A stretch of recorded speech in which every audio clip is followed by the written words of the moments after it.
Good afternoon, class. So today is 29th of April and we will have to cover the current affairs of today. The first news is related to the center which have notified the act giving more power to the Lieutenant General of Delhi.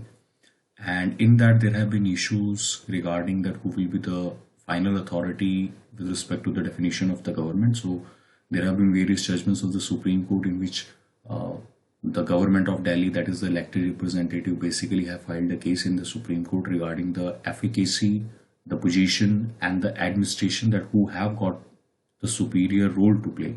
Now, in that, the Supreme Court have made it clear that as the thing seems likely, the elected representatives can't be sidelined with respect to the order that is enacted by the central government, because either way, the representation of people will not be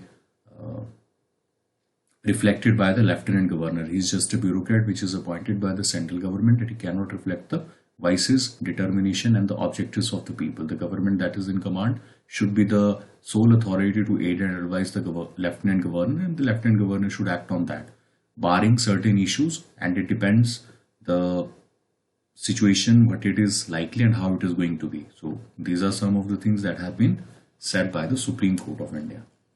Now, further moving on, I think straight away we will go to the articles.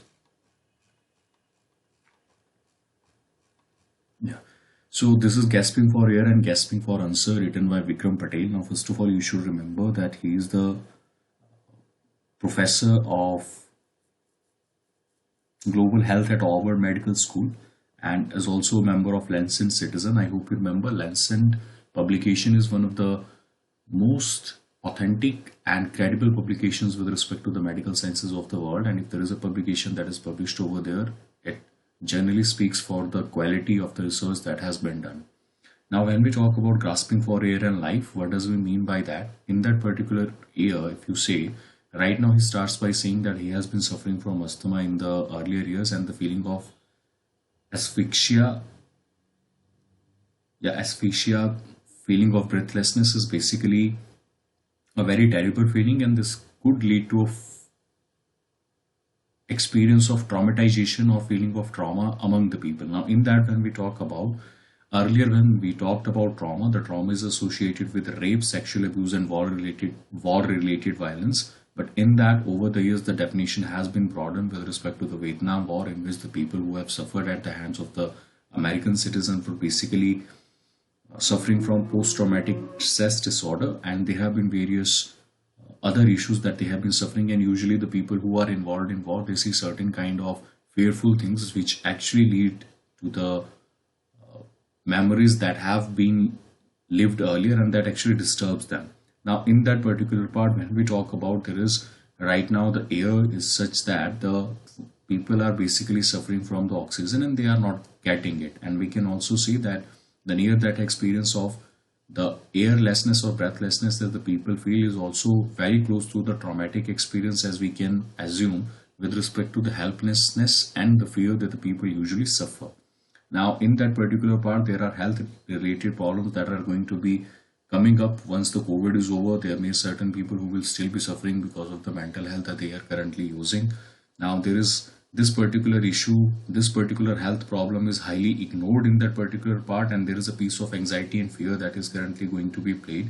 The government have evaporated, as it is the sense to the common public. There is no government, and only the common society and the public society or the organizations have come forward in this time for helping the people. Now, in that, they have tried to remain stronger, but there have been some areas where the government is not able to contain the spread of the virus, the plight of the human beings, and also is not able to provide different kind of a type of a resolution, or you can say a satisfaction with respect to the things that person who were responsible for this particular COVID will be booked or later will be booked. Now, in that particular part, there is an objective of collective trauma, as has been first of all recognized in the case of 9/11, where whole of the country of USA was completely traumatized in a single manner. Now, tsunamis was also one such event, and we can surely term that COVID is going to be one such event that actually have traumatized the anxiety level and also traumatized the people among the different section. Now, what can we do for that? There could be Truth and Reconciliation Commission, under which there could be a type of a satisfaction to the individual who may have suffered this particular part towards the restorative justice against the government, and the government or the persons who have been accountable should be apprehended by this particular commission to be a certain manner that what could have been done and how it could have been done. So I hope this is clear. The next one is the temples are not the fiefdom of the state. Now, K. Nagarajan is the treasurer of the Temple Worshipper Society. First of all, you need to understand from where this particular perception, the article is written.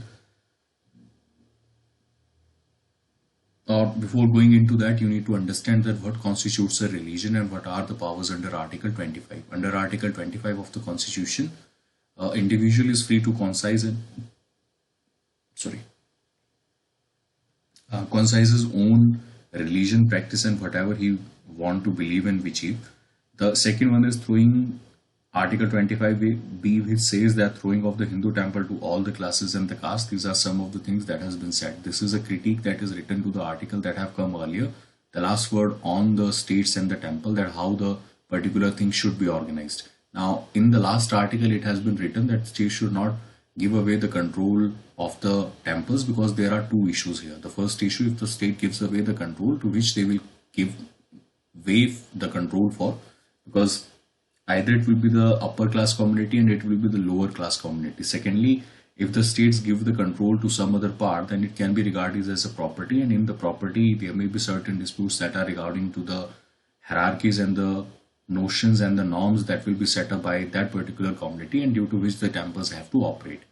Now, in that particular sense, this particular K. Nagarajan have basically distincted or made a differentiation between these two particular provisions that has been explained. He says that first of all, the whole idea of this regulation of the temple or the government taking control of the temple is coming from the fact that it is believed that in the ancient times there was a king. The king through his minister used to control the temples, but they were generally managed by the community as a whole. Now, when we talk about state in religion, how much the state should interfere in the religion, what are the possibilities of it, and how much they should be interfering there. Now, in some cases, we have seen the states being directly appointing some of the heads of the mutt. Some of the persons who have been allowed to perform the puja, they are decided directly by the mutt. Now, they are interfering unnecessarily into the religion, and this should not be there. But then again, there is an article that is given in the Constitution that provide Article 25A, which says that there is economic, financial, secular, or all activities that are needed to be provided. Apart from that, there is Article 25B, which says throwing of the Hindu temple to all the classes and the caste. Now, in that, there are other things that are needed to be understood. There are no parts that are suggesting that the state should assume the ownership in the Constitution. It is only saying that state should be regulating, state should be managing financial or any of the secular affairs that is needed. Now, most of the time, there is a corollary that is driven to the Waqf Board.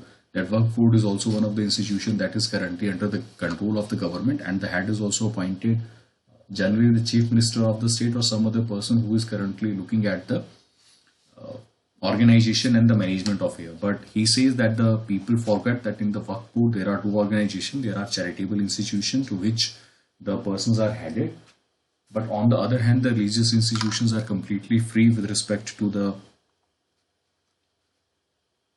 organization and maintaining their own aspects. So these are some of the things that they have said, and after that they say that with respect to the Hindu society, there are two challenges that they generally give. They say that if they want to hand over the temple, to whom they will hand over to, and if the community is there where there is a possibility, if there is a law and order situation with respect to entry of particular individual, how the state will enforce it. Now, these are some of the things that are has been discussed, and then he gives in the history that the Britishers were also staying away from the religious matter. For that, they have provided Religious Endowment Act 1863, which provided for complete separation of the secular state from the religion, and in religion they do not have anything to say. But in the Constitution, we have certain provision that provides for the annihilation of this particular system and dismantling of this particular organization in the caste that has been created. So these are some of the things that has been said. The next one is the antimicrobial resistance, the silent threat. Now, first of all, going into that, I think multiple regulations we have talked about regarding this particular issue, so I will not be going into that. Just understand antimicrobial resistance, how it is created, what are the sources of it, how it travels, whether it will only be dealt with the regional corporation, nationwide corporation, or international corporation. So these are the three issues that you should understand. What is the problem, the extent of the problem, and the solutions that are needed to be provided for the problem. So when we talk about the AMR, it is a silent death that is currently going to reel the people under the pressure, in which the microbes will become, or the fungi will become so adapted to the antibiotics that are used against them that they will be particularly resistant to any of the antibiotics that are currently available in the market. Already we are seeing that in the case of TB, in which the MDR TB, when it generally happens, there is the virus that is currently contained, and it travels from, it is becoming more potent day by day, so it is difficult to control. When we talk about the deaths, right now there are 7 lakh people per year who are getting killed because of the antimicrobial resistance, and there may be another 10 million people that could be added by 2050 per year. So there are approximately 1 crore people that could be dying by 2050 because of antimicrobial resistance. Now, why it is happening? Because there is misuse of the drugs, overuse of the drugs. There is biomagnification. When the antibiotics are given to the animals, they are also consumed directly or indirectly through the poultry or through any other medium with respect to the products that are being made from them, and then they directly go into the environment, and that leads to the biomagnification. There are still lack of research that is currently there, because the research is not coming up to the point, and there is no antibiotics that are currently prevalent in the market.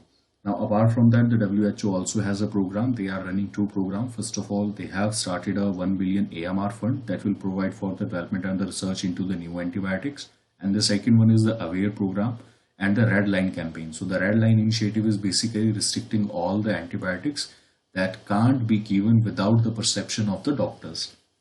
And then we have a program that is started by WHO, that is AWARE.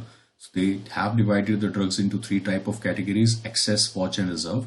In excess, the drugs that is needed to be available over the counter, watch on perception, and reserve under extreme conditions.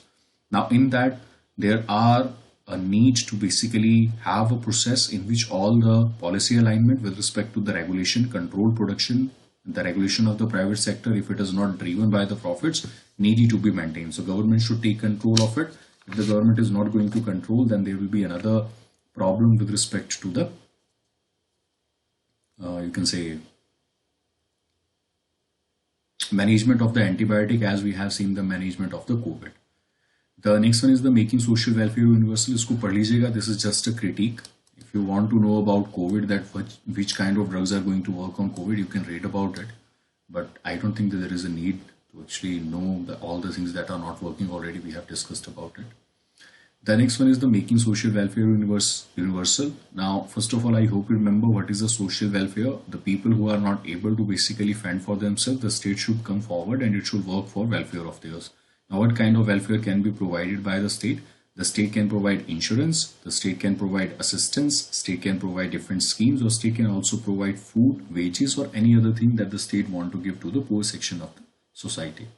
Now, when we say that, there is no central standardized mechanism or an institution that is containing all the information regarding a database which contain all the information. Now he says that right now there are different schemes that are available at the central level and at the state level which are transferring money directly or indirectly. There is not a central database and not intermingling of the schemes.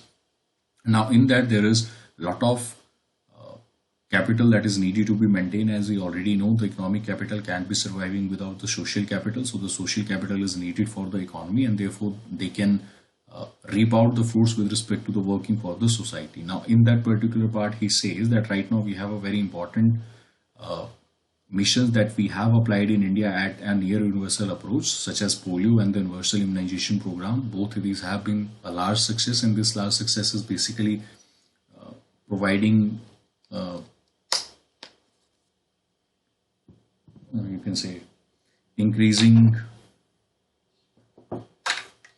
coverage to all the sections of the people in the case of COVID, because in that there have been certain free ration that is being provided. He says that you should expand this particular thing, that on the particular part who have been, if these are interlinked with one another and you want to desire any of the facilities, these facilities could also be extended if you want to access those particular facilities.